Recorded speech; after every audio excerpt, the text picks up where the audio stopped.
Agora, né, que a gente alterou essa função execute para ser chamada de forma recursiva, com a previsão de que se for chamada pelo programa principal, argsval não vai existir, então ele vai ser automaticamente colocado como uma lista vazia, e argslen vai ser 0, quando é chamado pelo programa principal. Mas se ele for chamado por um módulo, o módulo certamente vai passar argsval, e esse número vai ser diferente de 0. E esse número, né, ele é usado tanto para cá na hora de definir qual vai ser o valor do retorno, mas também agora ele vai ser usado, né, para uma decisão lá na hora de criar os registros, certo? Então vamos lá para a função program scanning, certo? E aqui na função program scanning, veja, ele não recebe nada além de program, mas agora ele vai receber argslen, né?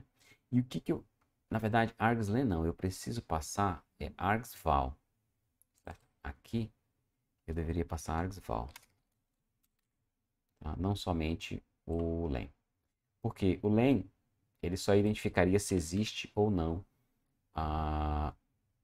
uma lista com argumentos. Eu preciso dos argumentos em si, certo? Dos valores. Porque são eles que eu vou incluir dentro dos meus registradores, certo?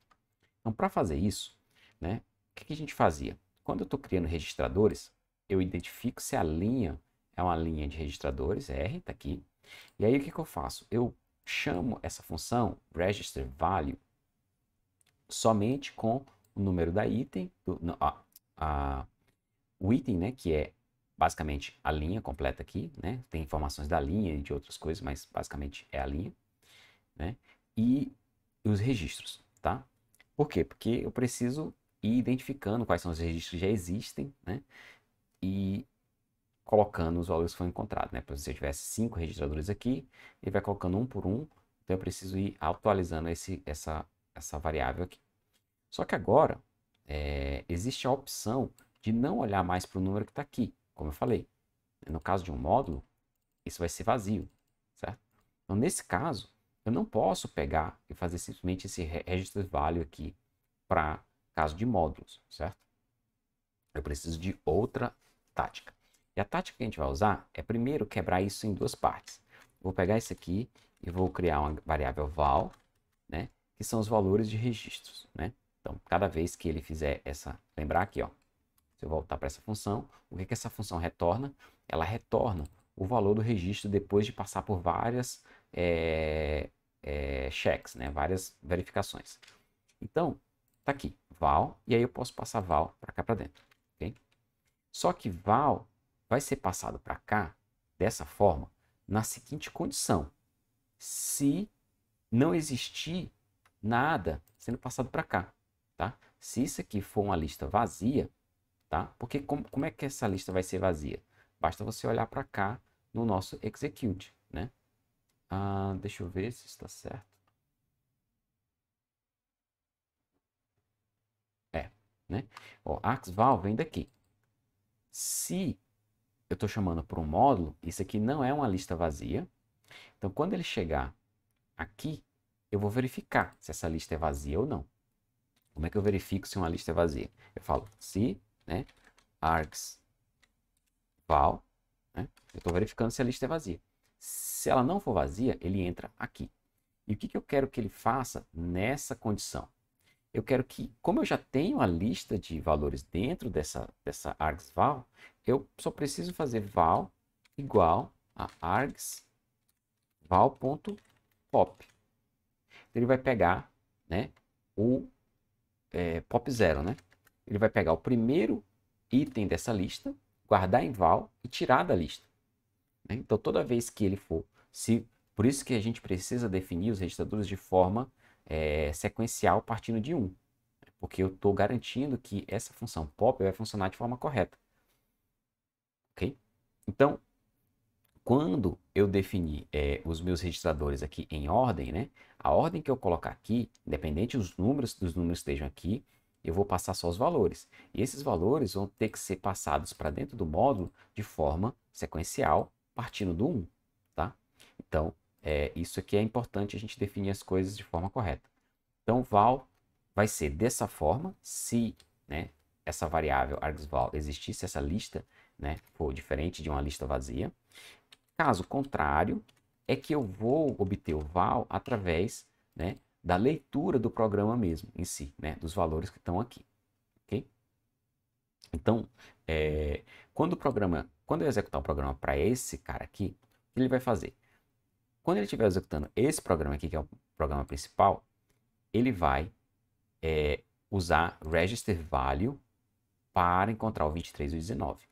Mas quando eu chamar somar restrito estiver executando, ele não vai popular, né, ou colocar os valores do meu registradores usando isso, e sim a lista de valores que foi passada, certo? Essa é a diferença, ok? Então, com essa pequena mudança, agora eu posso, né, avaliar, né, a execução dessa função sem problema nenhum, ok? Por enquanto, eu acho que isso é o suficiente para o programa executar, certo? Então vamos ver aqui se não tem nenhum erro, né, nesse programa. Tá aí, né? Só que ele ainda não fez nada, né? Ele não fez nada por quê? Porque, embora, né, ele esteja colocando os registradores no lugar correto, a gente ainda não fez nada com o valor dos registros que foram retornados, certo? E isso precisa ser ainda identificado, né? Onde é que isso vai estar? Bom, aqui embaixo, né, onde a gente roda o programa, veja que a gente tem o registro retornado, certo? Agora eu preciso, em algum lugar, passar, né, esses registradores que foram retornados para dentro da lista de registrador do programa principal, certo? Onde é que isso ocorre? Isso ocorre aqui, certo? Aqui é onde eu chamo a minha função de forma recursiva, certo? E esse execute de forma recursiva vai retornar, certo? Quando for chamado por um módulo, ele vai retornar uma lista de registros parcial, ignorando o primeiro item. Então eu preciso pegar esse valor que vem dessa execução, né? E eu vou chamar isso de new reg, né? Que é novos registros. E esse new reg ele precisa ser passado agora para dentro da lista de registros original, certo? Porque ela não foi alterada ainda. Ela vai ser alterada agora. Então, como é que eu faço para fazer isso? Eu vou fazer o seguinte, eu vou fazer, né, um loop. Esse loop ele vai ser um loop dentro de um zip, certo? Vai ser for. Aí, o que que eu quero? Eu quero tanto o argumento quanto o valor do registro, certo? Aqui de dentro. Como é que eu faço isso? Eu faço for arg reg in, aí eu faço um zip de quem? O que que eu quero, né, fazer de zip aqui?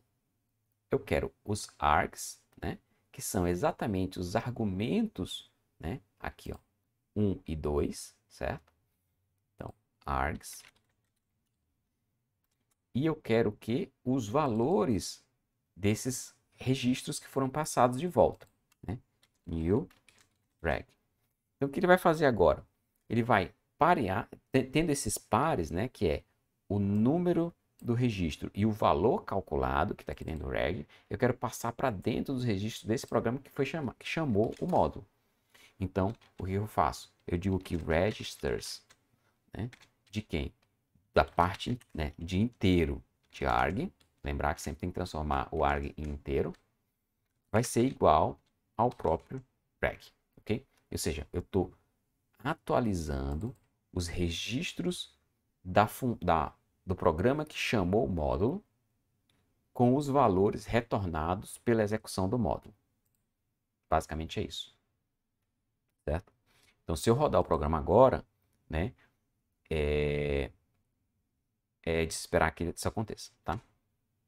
Então, aconteceu, ó. Veja que antes de eu fazer isso aqui, ele estava aparecendo 23, 19, 23, 19, né? Eu vou até Ctrl X aqui, tirar isso daqui. Opa, não tudo, né?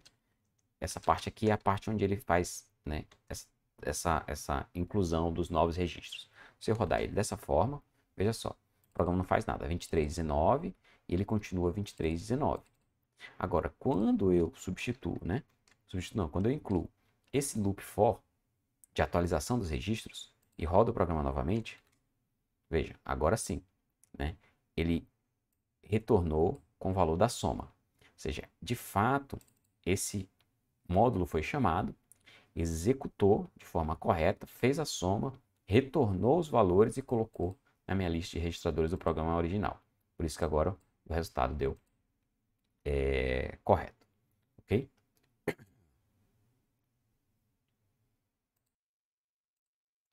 Então, para a gente encerrar esse vídeo, eu vou fazer uma alteração aqui no programa para poder a gente fazer uma demonstração do que está acontecendo de forma recursiva, certo?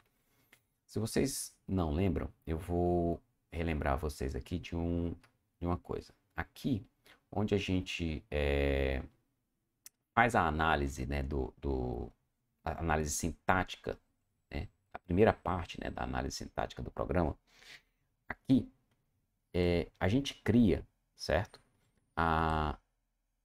Uma linha do programa usando a classe line, certo? Eu vou separar essa parte aqui, eu vou tirar isso daqui de dentro, tá?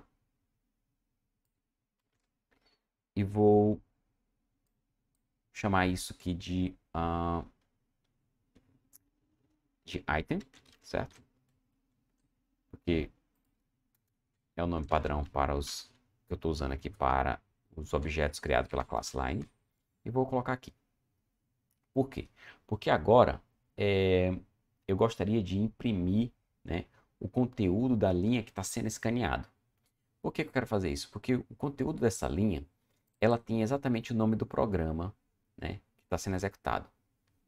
E aí a gente vai poder ver as diferentes recursões, né, ou as diferentes instâncias, né, que o programa está chamando. Ele pode estar chamando o programa principal ou uma subrotina, certo? Então, por exemplo, se eu venho aqui e der um print, né, em item, ele vai imprimir o objeto item. Mas o objeto item, ele não é muito interessante. Ele só vai mostrar um objeto lá na memória. Então, para isso, eu preciso fazer um overload da função dunder, né, do string desse line. A mesma forma que eu fiz para o command, né, quando eu quero mostrar o command de forma bonitinha, eu faço isso. Aqui eu vou fazer também, né, str, aí eu vou passar o self. E aí o que eu quero, né? Eu quero que ele imprima para mim quando eu pedir, né, para ele imprimir um objeto do tipo da classe line. Eu quero que ele dê um return, né, com a fstring. Essa fstring vai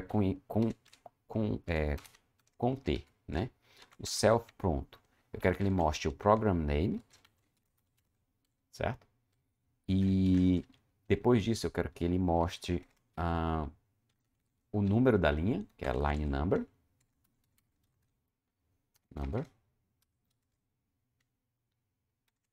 E também eu quero que ele mostre a própria linha completa, né? Então, mostrar a self.line, ok? Então, dessa forma, quando eu pedir para ele imprimir um objeto da classe line, ele vai mostrar de onde esse objeto veio, a linha onde ele existe e qual que é a linha, tá? O número da linha onde ele existe e qual que é a linha. Então, onde é que a gente estava fazendo isso? Estava fazendo isso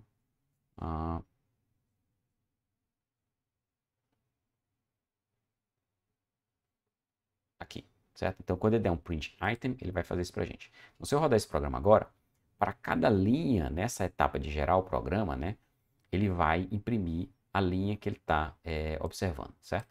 Então, isso tudo vai acontecer antes da execução aqui do código. Então, se eu rodar, então veja só, né? A primeira coisa que acontece é ele vai em examples, né, e importando módulos. Esse é o programa principal que a gente está chamando. Então ele vem na linha 1 e ele diz qual que é a linha que está sendo chamada, certo? Aí ele faz tudo isso para todo mundo aqui, né? Então, inclusive, ele fez para esse. Só que na hora que ele foi executar o programa, né? Então, ele executou o programa quando ele chegou aqui, ó, ele fez esses dois, que essas duas linhas estão aqui. E aí, quando ele chegou nessa linha para executar esse programa, ele, de forma recursiva, chamou o execute. E o execute vai, de novo, gerar um programa baseado agora no conteúdo de módulo, né? Do módulo restrito, somar restrito. E aí, o que ele vai fazer? Ele entra agora, ó, veja, ele está se reportando como lib somar restrito. Certo? Então, agora, essa parte da execução aqui está acontecendo de modo, né, recursivo, ou seja, o execute foi chamado de novo, e aí ele está executando. Ó. Então, você vê, ele identificou essa linha, identificou essa, e assim por diante. Quando ele chegou aqui no final, ele terminou e foi para a execução do programa. E aí, né, o programa executa e dá o resultado. Então, só para vocês terem noção, né, de como acontece, né, essa recursão. Ou seja, enquanto ele está executando a primeira parte, ele entra novamente dentro de Generate Program e faz a mesma coisa. Tá ok? Então, era isso que eu queria fazer agora.